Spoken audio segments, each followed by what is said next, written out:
More than 4 million people in North Carolina have already cast their ballots in this most unusual election season. Groups want to make sure people don't go too far with their strong views about candidates and issues. 9 News Sign's Ariana Kraft is live from Pitt County's Board of Elections. Ariana, what are concerns this year with voter intimidation? Shayla, can groups like Forward Justice want to make sure everyone can vote free of pressure and harassment? Voter intimidation doesn't happen often, but lawyers want you to know what to do when it does. You should look out for anyone who's campaigning aggressively or too close to where you would be voting. Voter intimidation is a concern, especially in a year when politics is highly polarized. We should also be looking for anyone who's seeking to physically prevent anyone from voting.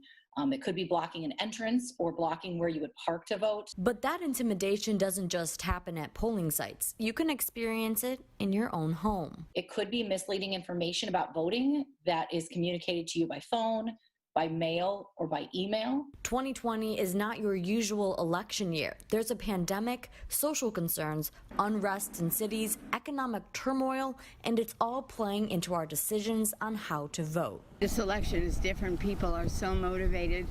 They want change. We're watching history being made. And voters want to cast their ballots. They're doing it in record numbers, even before Election Day.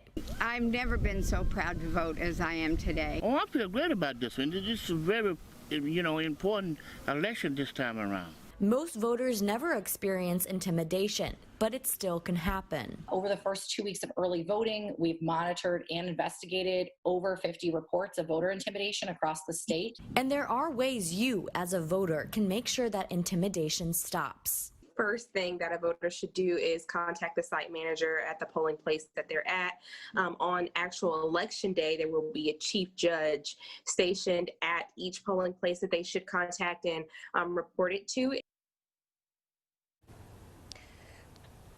Voter intimidation goes against both federal and state law. We have links to Forward Justice and how to report acts of intimidation at WNCT.com. Live in Greenville, Ariana Kraft, 9 on your side.